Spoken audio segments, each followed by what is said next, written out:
Coming up on this edition of ATV News. If she would have died, they would have gotten the full murder sentence. We'll show you how this bill fixes a loophole in the law and how it might change future murder cases. We have 21 days now from the 15th of February for the entire state to verify all the signatures. We'll show you the process to verify the signatures on the petition to repeal Prop 4 and how many have been tallied so far. 2 in 5 Americans report that their mood declines in the winter. We asked a professional if warmer weather leads to fewer winter blues. This wasn't just a light dusting, it's a full-on snow day. I'll show you if it plans on sticking around. We'll show you how the USU men's basketball team caged the Memphis Tigers. And there's a twist. All that and more, this is ATV News. From the campus of Utah State University in Logan, Utah, the Department of Communication and Media presents the award-winning newscast, ATV News. It makes me think the weather has actually been an Aggie student a little bit, just procrastinating until its due date, and now it's just dumping all of its work on one day. Winter finally arrived in Logan, dumping more than 9 inches of snow in less than 48 hours and forcing Utah State University to cancel classes. Welcome to this edition of ATV News. I'm Kaylee Moss. And I'm Candace Mitchell. Snow-covered roads led to empty classrooms after winter weather forced USU to cancel in-person classes. Olivia Hatfield is live with a look at the weather outside. Olivia, what are the conditions looking like out there? Thanks, Cadence. Yeah, I'm outside of the Ag Science building where you can see how thick the snow is. Over the last 48 hours, Logan received over 9 inches. There's 6 inches of snow on campus, and it made driving conditions icy, and students had a hard time driving up to campus. I drive a Ford Fusion, so I kind of struggled getting out of my driveway, but I like the snow a lot. Heavy slush-covered roads made driving slow and messy, leaving cars spinning their tires or getting stuck throughout the morning. It forced USU to cancel afternoon classes, and while some students struggled to get to campus, others decided to stay put and take advantage of the snow. Well, classes got canceled and it's been snowing since this morning. We got some fresh plow out here, so we had to hit the sleds, Students raced down Old Main Hill, wiping out, laughing, and climbing back up for another run. Some brought snowboards, while others kept it simple, rolling through the fresh powder. For many, it was a chance to step away from assignments and spend time outside with friends. Road crews are going to continue clearing out the streets and keeping the streets safe for students to return. But here on campus, students are still attending classes. Reporting live, I'm Olivia Hatfield, ATV News. Bye. Thanks, Olivia. 9 years ago, Deserae Turner was found in a ditch after being shot in the back of the head. I spoke with Deserae's mom to find out what she is doing now, not for Deserae, but for future victims.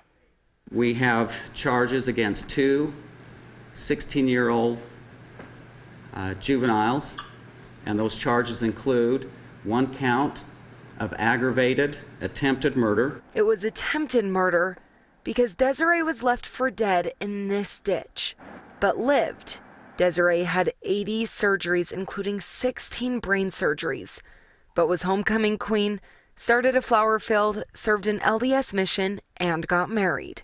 Knowing that I've already fought so hard for the last 8 years. In April 2025, she went on hospice, and the bullet finished taking her life. Even to her dying day, she thought it was unfair that the boys got off easier, got a lighter sentence because she fought to live. Now Deserae's mom, April, is working to get Senate Bill 92 passed. The law is basically, because she lived, they get the sentence for attempted murder, no other consequences. No other consequences for all the suffering, no other consequences for the delayed death.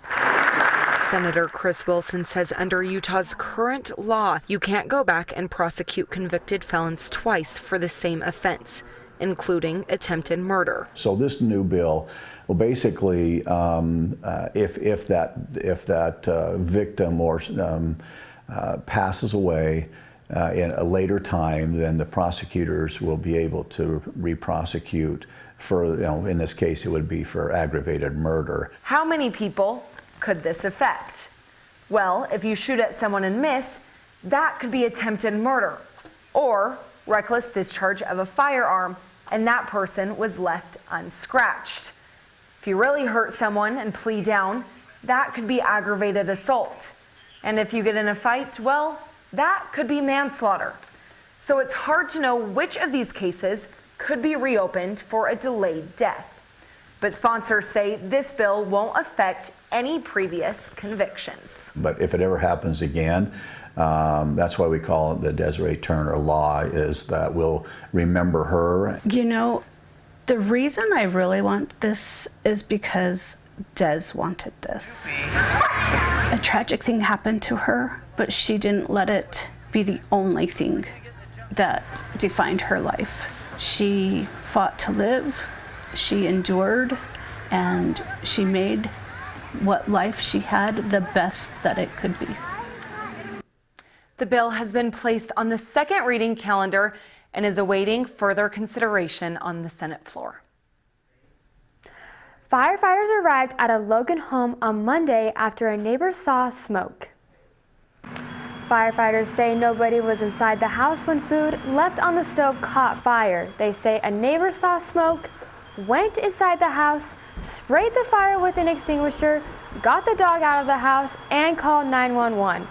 Firefighters say they were lucky for the neighbor acted quickly, but do not advise people to go into burning buildings. Smoke is very toxic. We don't want anybody to lose their life over a building, but he was helpful as far as minimizing the damage. Firefighters say the entire house has smoke damage. You can see them hosing each other off after inspecting the house. One firefighter says the fire was seconds away from spreading to the rest of the house.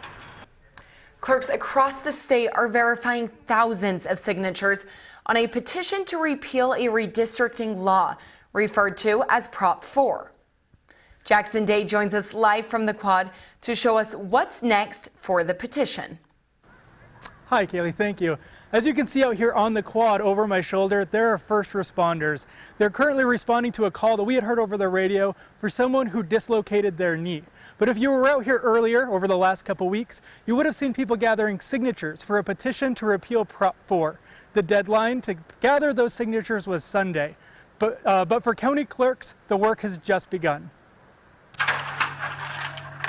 The Cache County Clerk's Office collected these packets, which each contain up to 50 signatures from people who support the petition. Now, clerks must go through and verify that each of these signatures belongs to a real person who's a registered Utah voter. Each signature is verified by human eyes, not a robot. A lot of people think sometimes maybe it's a robot, but no, it's all of us, and we match a signature from each person's voter record. Senior Deputy Clerk Kayla Doyle says if there's a discrepancy in the information from the signer or the signature doesn't match the one on file, it cannot count. And Doyle says each of the packets is checked by 2 different clerks. Especially if you've been doing packets all day and stuff, so it's good to get someone to have a second look, just to make sure that we're not discounting anyone's signature that should be passed. Doyle says these 4 boxes are filled with packets the clerk's office has already verified, and they expect there will be at least 1 more once all the signatures have been tallied. This is about 94,000 grains of rice, 1 for each signature county clerks say they have already verified. In order to get the full 140,000 signatures needed to put this initiative on the ballot, they'll need about 47,000 more grains of rice. Whether or not that'll actually happen, only time can tell. The Utah GOP says that they've collected over 200,000 signatures, which would obviously be enough. But we'll just have to see what happens. We have 21 days now from the 15th of February for the entire state to verify all the signatures. If you want to see if your signature was counted, you can visit vote.utah.gov. On the homepage, click Petitions, then click My Petition Status, and fill out your info. Or to see a list of every signature that's been verified, instead click check on initiatives and referenda.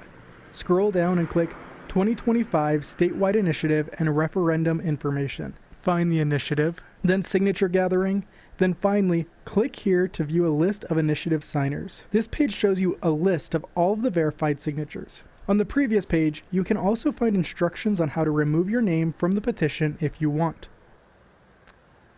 The county clerk's office says that they'll easily be able to be able to verify all of the signatures by the deadline. If they end up having enough signatures, this will be on the ballot for voters to decide later this year. Reporting live, ATV News, Jackson Day. Jackson. A Logan chiropractor is now facing 30 more charges of forcible sexual abuse after police arrested him on 4 counts in December. Dr. Evan Lefevre name is no longer on the sign of his practice. He was rearrested last week. Police say 45 more female patients reported inappropriate behavior. Police say some of the reported incidents happened outside the statute of limitations, and others involve suspicious or inappropriate behavior but cannot be criminally charged. Utah has seen a milder winter this year, just with patches of snow on the ground except for yesterday. But does warmer weather mean fewer cases of season? This has been a warmer weather for Utah, but it has been milder, and we want to know if that is affecting people's seasonal depression. Flowers are blooming and there are no coats in sight. But a Utah State health and wellness professor says seasonal affective disorder isn't actually about the temperature. You might think that, right, because it's warmer, but it actually has to do with the circadian rhythm and the light exposure. She says shorter days, not snow, are what disrupt the body's internal clock, which can impact sleep, energy, and focus for some students. And Olivia Hadfield joins us at the desk with ATV weather. And I know last week I talked about praying for snow, but when it dumped on us yesterday, I was feeling those winter blues. I know, and I'm actually excited about it because now I feel like I can spend the money to go skiing at Beaver. Yes. So I'm excited for the snow. Yes, I totally agree. Let's take a look at the quad. And today there is so much snow. The current temperature is 29 degrees. Coming up, I'll have your weekly forecast. The people that came had a wonderful experience. We'll show you why dancers like what makes this camera shake. I couldn't have wished for it to come together any better. We'll tell you who got her name on this giant cake.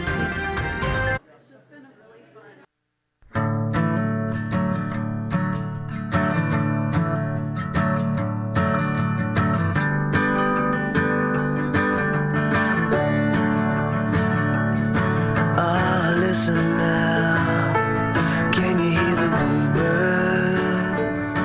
Oh, look up now, can you feel the sun?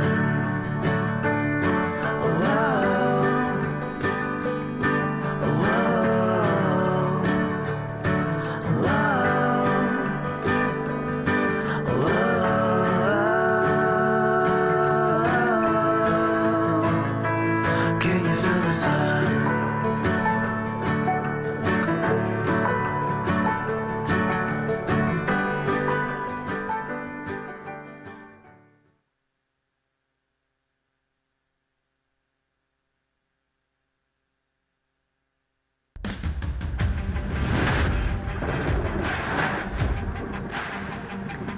Welcome back to ATV Weather. I'm Olivia Hadfield. Today we're going to start off at our national radar, and Utah wasn't the only state seeing crazy amounts of weather. If we look over here in the Midwest, especially Illinois and Kentucky, they're actually on a tornado warning watch. And over to the west side, California is seeing a lot of rain and snowfall. Let's zoom in on our state radar, which, as you can see, nothing's going on, which is crazy because yesterday the road conditions looked like this. Well, this is me driving at 9 a.m. on Main Street. Look at the snow piling up on the edges. Look at the cars trying to turn, and the snow is piling up. This led to officials requiring four-wheel drive and chains through Logan and Sardine Canyon. Looking up here, that was the very same road. This was this morning at 9 a.m. You can tell there's clear blue skies and not that much snow on the grounds. Speaking of which, let's go to UDOT's driving tips for snow. You want to drive under the speed limit, always buckle up, avoid quick stops and turns, and remember, four-wheel drive and all-wheel drive don't make you invincible. Let's take a look at our 7-week forecast. We are going to look over here. Wednesday today, that's next Wednesday, sorry. Thursday today, we have a 20% of rainfall and snow tonight. The high is going to be 30. Tonight it's going to get low to 17, 16. Friday is going to carry on with that, 40% of chance of rain. Saturday, we're going to take a break from the cold and the cloudy, have a little bit of sun, highs 38, the lowest 16. Sunday through Tuesday is going to be cloudy. Highs in the high 40s, lows in the 20s, and Tuesday has a 50% of rain in the afternoon. Thanks, Olivia. Yeah. You guys, yesterday was crazy. When I was driving on those roads, I'm like, I don't know, and then classes were canceled. So I turned and made it back. The snow is actually insane. But for our next story, how do you feel about Valentine's Day? For some, love it, some hate it.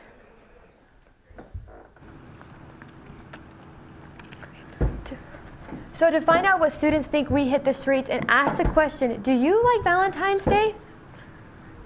It's actually my favorite holiday. It celebrates my favorite things, love and pink. I love it so much. I got to spend it with my fiance, so I'm super excited for getting married in the summer. The reason I hate Valentine's Day is because I can never get a Valentine's. It should be now more about friends, honestly. Where my parents are from Mexico, it's called Dia de la Amistad y el Amor, so it's about friends and love. I called my grandma and my grandpa and my best friends on Valentine's Day, and I was like, hey, I love you, and I just want you to know that. I think every holiday is just a chance to be with people that you really love and also eat some snacks that you really love, and so I'm all about it. I really don't like it, not just because I'm single, but I feel like it kind of used to be a thing that was all about like, oh, we're celebrating relationships, a day of love, and now it's all about making money. It kind of almost does a little bit of nose rubbing into those who maybe are not into doing relationships or who have different complicated relationships that may not be like as typically addressed. I've always kind of hated Valentine's Day. It's never been a significant holiday for me. But as of this year, I got my very first Valentine, so I guess I like it now. Of the 17 people who spoke with us, 14 said they like Valentine's Day, 3 said they do not. Aaliyah Walker went to one of the hottest spots on Valentine's Day. Looking at her video, it looks like she choked. Some people like this shake, and we call them dancers. My camera isn't shaking because I don't have a tripod. It's from the historic springboard floor in Hiram's Elite Dance Hall. We come out here and just had a great time thus far, and we're excited to get back down on the dance floor. I'm here at the Hiram Elite Dance Hall where community members are coming to dance as couples, friends, and with the chance of meeting somebody new. The Utah State Jazz Band kept dancers swinging. It's so fun to prepare and then to finally do the presentation and get to stand in front of great students. With like a real jazz band, it's just amazing. So that was probably my favorite part. The USU band director says he won't stop the 17-year-old tradition. We're going to keep it going. It's a great event, and it's something we look forward to and are already planning for next year. Aaliyah Walker, ATV News. Your next chance to dance on the floor is March 2nd. On Tuesdays, they will start square dancing. What did you get for Valentine's Day? Some candies? How about the whole candy store? I met a couple from Albuquerque who came to Logan to be queen and king of Valentine's Day. This mixing candy is being supervised by Ann Bolger Witherspoon, the queen of the candy store So for when you the bite day. into a raspberry, it'll be a fresh raspberry. The owner took Anne through Bluebird to show her how the process works. Each year, Lonnie does a surprise for his wife, and this year they made it to Logan. Here, Bluebird candy is just this beautiful. It's like Willy Wonka and the Chocolate Factory. My claim to fame is that Lonnie Anderson, an artist and king of Valentine's, loves me. Anne and Lonnie say it isn't just about the chocolate, it's also about bringing the community together.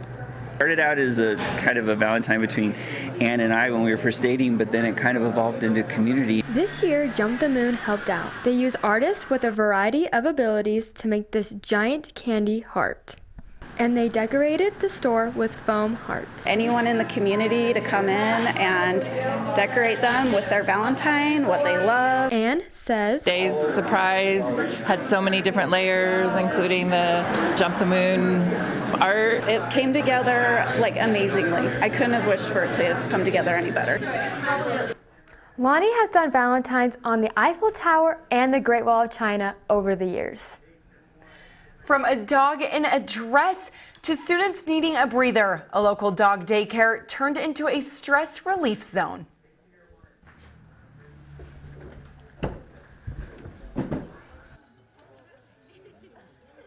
At Off Leash, students took a break from midterms with dogs as the distraction. For $5, students made pup cups, small cups of whipped cream for the dogs. A fan favorite was Winnie, a wiener dog in a red and white dress. Many students say they first heard about the event from Sage, Utah State's campus police dog. Students say they hope the event happens again.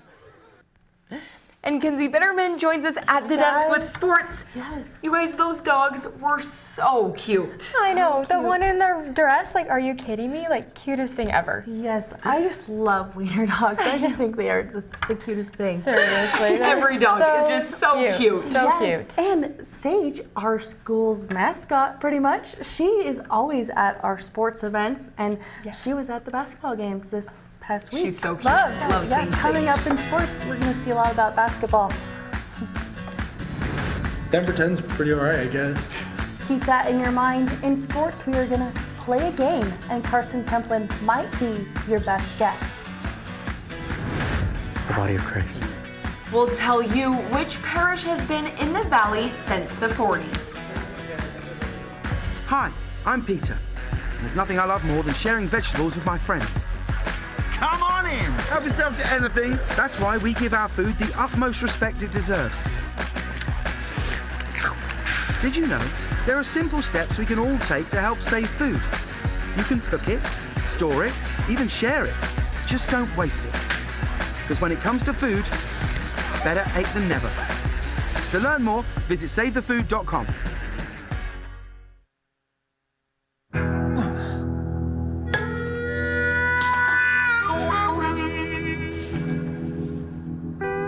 Get caught buzzed driving, and you could do some hard time.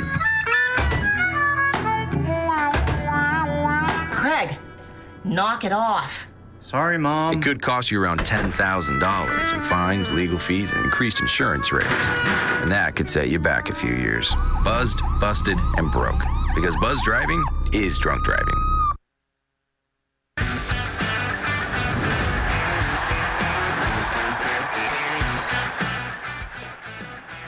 Power force can lose 12, 13 games. We can lose 5, right? So every possession is measured, and we got to score the ball there. Unfortunately, that we play by the rules. That was the USU men's basketball coach Jared Calhoun talking about running up the score at the end of the Aggies' beatdown of the Memphis Tigers. Coach Calhoun said that the Memphis assistant coach, Mike Davis, said he would have run it up too. I'm Kinsey Bitterman. Welcome to ATV Sports. Today we are going to play a little game called Name That Aggie. I will give you a stat from the game on Saturday against Memphis, and you guess the basketball player who it belongs to. Let's play. Today we're going to name 4 USU men's basketball players.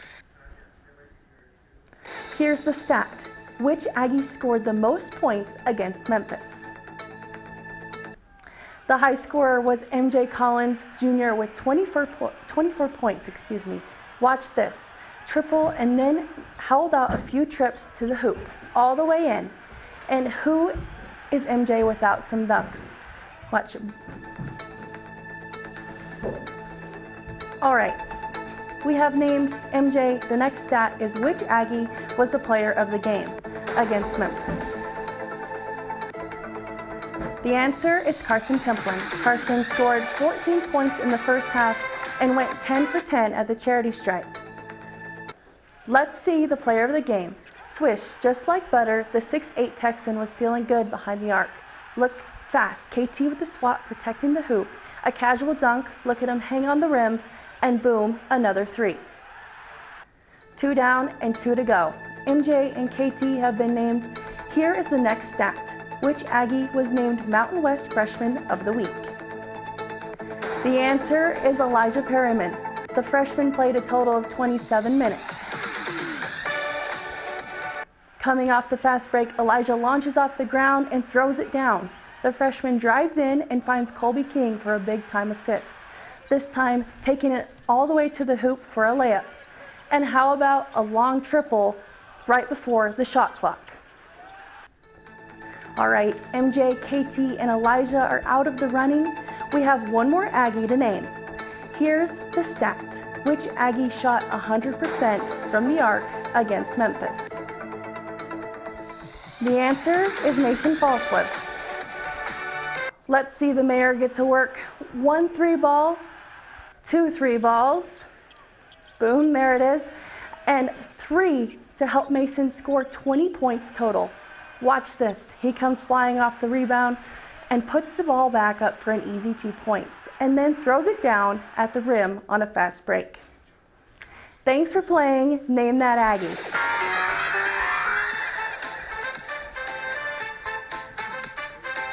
The men's team swept Boise State last night in the Spectrum 75-56. The women's basketball team took on Fresno State on Sunday. Compared to the men's game the night before, there was 94% fewer fans in the Spectrum. This program has been this bad for a long time, and it's because do we invest and do we commit to women's basketball? And so, Coach Brooks hopes the future this program holds... has been this bad for a long time, and it's... Oh, excuse those technical difficulties. Coach Brooks hopes the future holds more support for the women's basketball program. The team lost against Fresno State 59-73. Maya White, a junior for USU Gymnastics, was named the Mountain West Beam Co-Specialist of the Week. She won her first career title, scoring a personal best of 9.9. USU Gymnastics fell to San Jose State on Sunday. You're all caught up on Aggie sports. Back to you guys at the desk. Thanks, Kinsey. Yes. That was so fun. I am not going to lie, I didn't know many of those stats though, so I'm glad you were able to refresh us because that was a fun game. Exactly, and I'm not very good at trivia, so I have to say I got most of them wrong. Yeah, that's okay, guys. It's so fun. Hopefully we can play again. Yes, seriously. Thanks, Kinsey. And for our last story, Catholicism has been in Cache Valley since the 1800s, and one Catholic church has been here since the 1940s. Erica Mejia tells us more about the history of this church.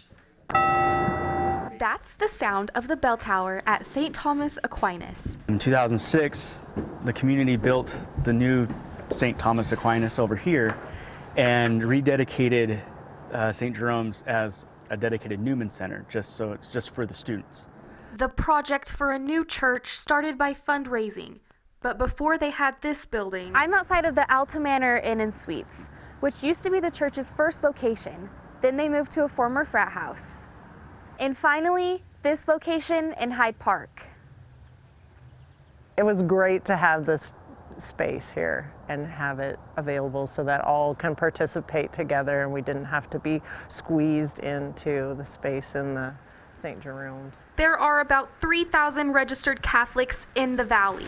Estaba creciendo más la comunidad de ambos anglosajona y la latina, y necesitamos un espacio más grande para que pudiéramos tener un culto más grande y pues la necesidad de más feligreses. St. Thomas Aquinas was Dominican and best known for his Summa Theologica, which explains 5 proofs of God's existence. We work really hard to try to promote interfaith dialogue, a lot of supporting of anybody and everybody that needs it. St. Jerome Newman Center held the Catholic community in Cache Valley for over 50 years. We try to be a beacon of light for Christ's presence among everybody. We're not here just to help Catholics. We're here to be Christ's presence for everybody. To the Father, and the Son, and the Holy Spirit. Amen. Go forth, this Mass has ended.